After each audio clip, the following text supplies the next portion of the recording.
Estamos de volta ao terceiro bloco do Antenados do Geral. Estamos falando sobre a união da igreja. Uma pergunta que eu deixei no último bloco foi o seguinte: às vezes Deus derrama sobre o seu povo, sobre a sua igreja, bênçãos, coisas que vão edificá-los.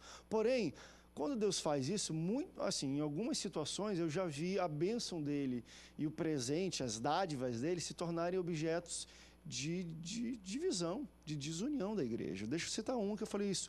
A questão, e aí eu como um pentecostal, acredito que o movimento pentecostal foi algo que ele derramou, não necessariamente para todos necessitam falar em línguas estranhas ou ter pensado do mesmo jeito, mas isso por muito tempo se tornou algo que desuniu os evangélicos no Brasil. Você é pentecostal e você fala em línguas e eu não falo. Você acredita e eu não acredito. Você então não é irmão, você é meu primo, né? Pelo menos ainda está dentro da família. Mas era falado isso um pouco. Não sei se os pastores já passaram por isso. Tem uma pergunta de uma irmã que é até interessante. Isso é tão latente e de alguma forma, talvez subjetiva, ainda existe hoje. Tem uma irmã que falou aqui: André, eu sou da Igreja Batista, né, e já sou há anos. Participei uma vez de um culto pentecostal, aceitei Jesus, aceitou Jesus, já aceitava, mas falou em línguas estranhas, que aí é o nosso método de falar. Você aceitou Jesus, mas já falou em línguas? Não aceitou, não está batizado ainda com o Espírito Santo. Mas a gente já debateu sobre isso, não existe nada disso não. Mas disse que foi batizado com o Espírito Santo e gostou, se sentiu bem, e quando foi para o culto dela, ela ouviu algumas palavras do pastor na Igreja Batista, onde ela sentiu vontade da glória a Deus, aleluia, eu senti algo diferente, queria falar, meio que, poxa André, eu meio que segurei, estava com vontade de falar em línguas. Então medo, porque não sei se vai ser bem aceito na minha igreja. Então assim, existem pessoas que passam por situações assim, como também existem outras pessoas que estão na igreja pentecostal e são batizadas com o Espírito Santo, vão para o céu, amém, e às vezes não falam em línguas e também não são tão bem aceitos naquele meio, porque a gente faz culto de busca com batismo com o Espírito Santo. Então quem não fala, crente gelado, não está falando, né? é gelado. Então assim, isso é algo no dia a dia que incomoda algumas pessoas. Então ainda é não vou falar causa de desunião, mas de desconforto, de incômodo no meio das pessoas. Vocês entendem que às vezes a gente tem coisas que Deus dá pra gente, que a gente pega ele e faz isso, pastor, como algo de desunião? Olha, eu posso citar duas passagens na Bíblia e trazer assim, fazer uma terceira parábola, né? Uma parábola disso. Jesus curou 2 cegos, né?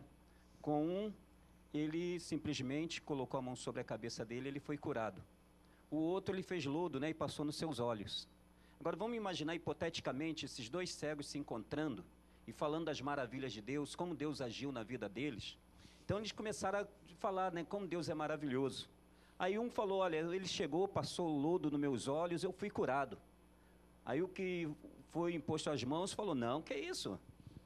Quer passar lodo? Não precisa disso, não. Isso não é Jesus, não. Isso não é Jesus, não. Isso é Jesus. Ele pode só colocar a mão sobre a minha cabeça, ele colocou, eu fui curado. Eu não acredito nesse Jesus que fez isso, não. O meu mais forte, né? Aí eles começaram a discutir, não, tem que colocar lodo, tem que ser no lodo. Não tem que ser no lodo. No lodo não existe, tem que ser nas mãos. Lodo, não lodo, criaram 2 igrejas. A igreja dos lodistas e a igreja dos antilodistas, né? Então, na verdade, acontece isso. Às vezes, Deus, ele dá uma bênção, dá algo especial, né? Para ser derramado ali. E, muitas vezes, as pessoas fazem 2 polos, né? Fica naquela coisa, por exemplo, igual pentecostais e tradicionais. Né? Tradicional, não, que não... Batismo com o Espírito Santo, na verdade eles até crêem no batismo com o Espírito Santo, mas de outra forma, né? Quando aceita Jesus e tal, né? Mas os pentecostais não, tem que haver o batismo com o Espírito Santo, mas aí começa a entrar em choque. Na verdade, Deus, ele trabalha como ele quer, eu acredito dessa forma.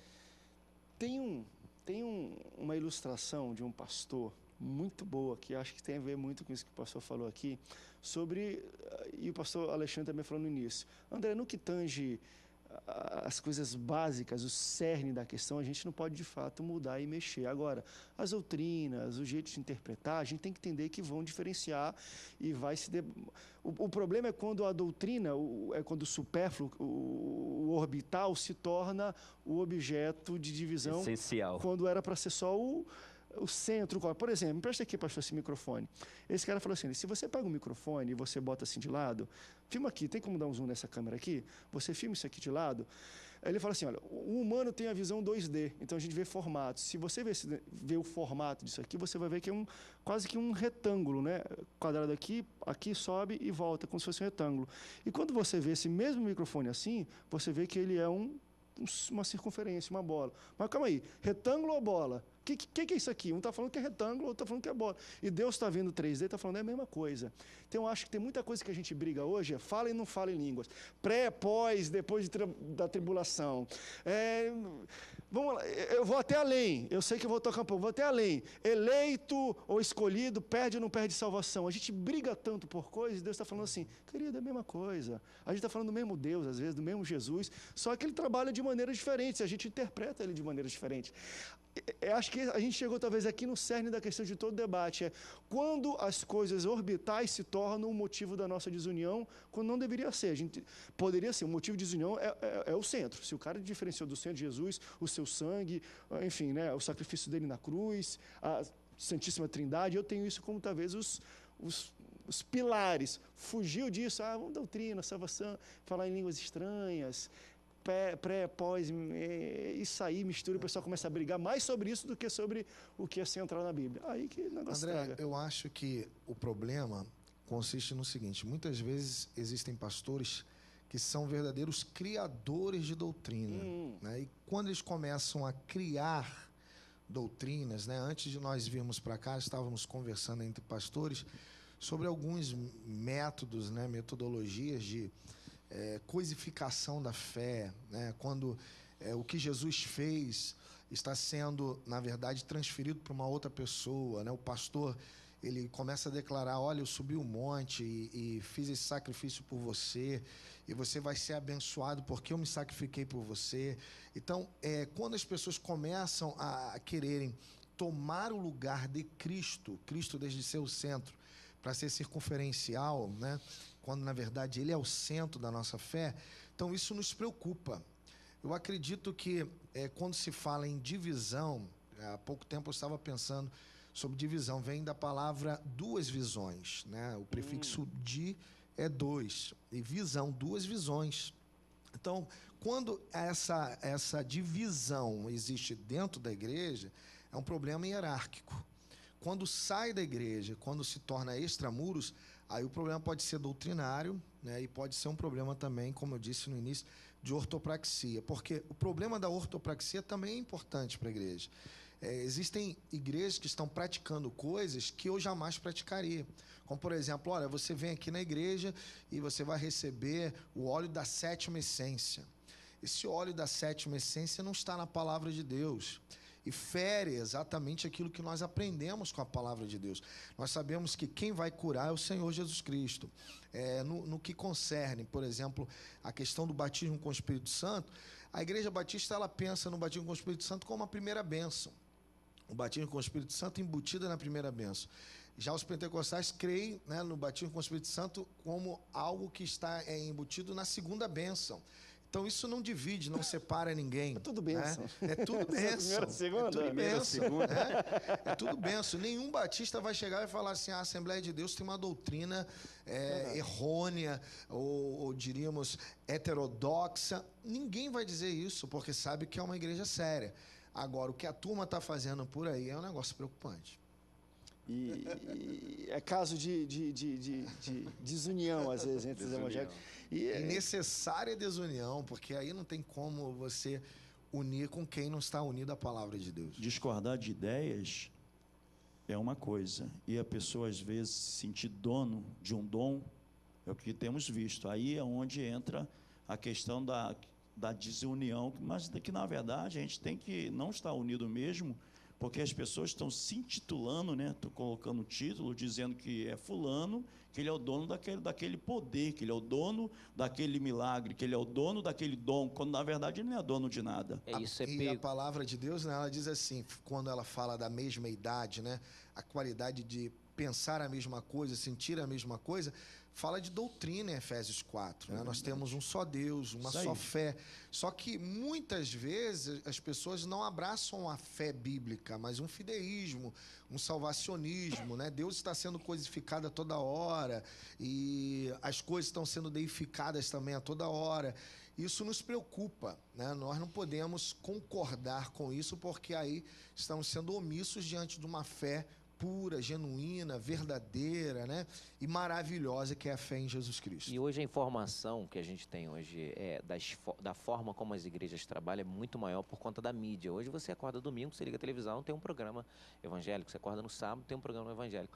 E eu acho o maior problema que existe na divisão entre denominações é quando aquele líder daquela denominação, ele diz que um milagre acontece ali.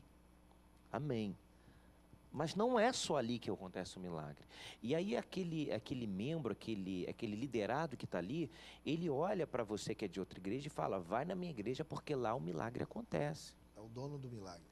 Porque o milagre está lá. E aquela pessoa, ela não conhece palavra, ela não conhece a palavra que liberta, e ela acha que o milagre está simplesmente no poder da oração daquela pessoa. Se você pegar a carta de 1 João, capítulo 5, versículo 14, vai falar justamente sobre o poder da oração. Quando você pede alguma coisa, ele ouve a sua petição e ele pode fazer. Então, quando eu manipulo e quando eu digo que eu tenho a patente, só eu uso o Senhor Deus, eu estou criando uma divisão. O erro está aí. Eu estou patenteando. É isso aí. O monopólio é meu. O milagre acontece aqui. Aí que é o E pecado. outra, eu vou tirar o terno agora, eu vou passar o terno, o milagre vai descer, porque Isso na minha aí. igreja é assim, ó. Entendeu? E aí na tua igreja eu não passo o terno. Aí o crente, não, eu quero ir lá, vou ficar na fila para passar David, o terno. o pastor frisou Pelo muito amor de bem, Deus. usuários de Deus, Isso né? aí. E não instrumentos de Deus. Isso aí. Hoje existem pastores fazendo o que dá certo e não o que é certo. Eita. Né? E isso nos preocupa. E né? qual é a intenção atrás disso? Né? Qual é a intenção? Será que é só curar o povo? Será que é só fazer a manifestação do poder de Deus? Ou existem intenções por trás disso? Meu Vamos pastor- aplicar sincretismo religioso, Sim. porque dá certo. Sim. Vamos fazer o totemismo religioso. Você vai levar o galho de arruda para casa. Sim. Dá certo. Glória a Chama Deus. gente, né? Mas E tem que aí? trazer uma oferta. Pois é. Daqui a Ninguém pouco- faz nada de graça. Daqui a pouco vai ter alguém pregando teses lá Não, na e porta da Deus igreja usa. dele. É o que estão fazendo. Aí Eles tão o falando membro isso, fala assim, desunião ou reforma? Não, aí o membro fala assim, não, mas lá, mesmo orando, orando, o milagre acontece. E vai acontecer, porque isso é um princípio bíblico. A oração, o poder da oração, a oração do justo. De repente, aquela pessoa ali, ela está orando, Deus está usando aquela pessoa, mas a bênção não significa salvação. O sol, quando nasce, ele Eita. nasce para ímpio e não ímpio, ele nasce para todos. A chuva, quando desce, desce em todo o território. E se não desce naquele território, depois vai descer a chuva ali. Então, o poder da oração, todos nós temos, o poder de falar com Deus. Agora, de manipular Deus, nós não podemos dizer que somente na Getsemane o milagre acontece e tem uma palavra de vida, porque eu sei que na igreja do meu bispo aqui, Deus usa ele com poder e autoridade. E eu tenho que falar o seguinte para o meu membro, não tem culto aqui, se quiser ir lá na campanha do bispo, pode ir. Agora, se eu sei que lá é território de manipular a imagem de Deus, eu vou falar para ele, não vai porque vai estar em rebeldia. E se ele for, vai criar desunião dentro da igreja dele e vai criar uma desunião entre pastores e líderes. E Deus não pode ser manipulado. Agora, nós que somos propriedade exclusiva de Deus. Deus pode nos guiar, nos orientar, e não nós usarmos a Bíblia para manipular o milagre dentro da nossa terra. Aí a desunião acontece, André. Usar Deus ao invés de sermos instrumentos de Deus. Vamos para um rápido break, depois a gente volta para falar um pouco mais sobre isso também. Você pode continuar participando com a gente, tem muitas perguntas para a gente fazer. A gente já vai para o último bloco do Antenados de hoje, mas dá tempo de participar. Não sai daí, a gente volta já já.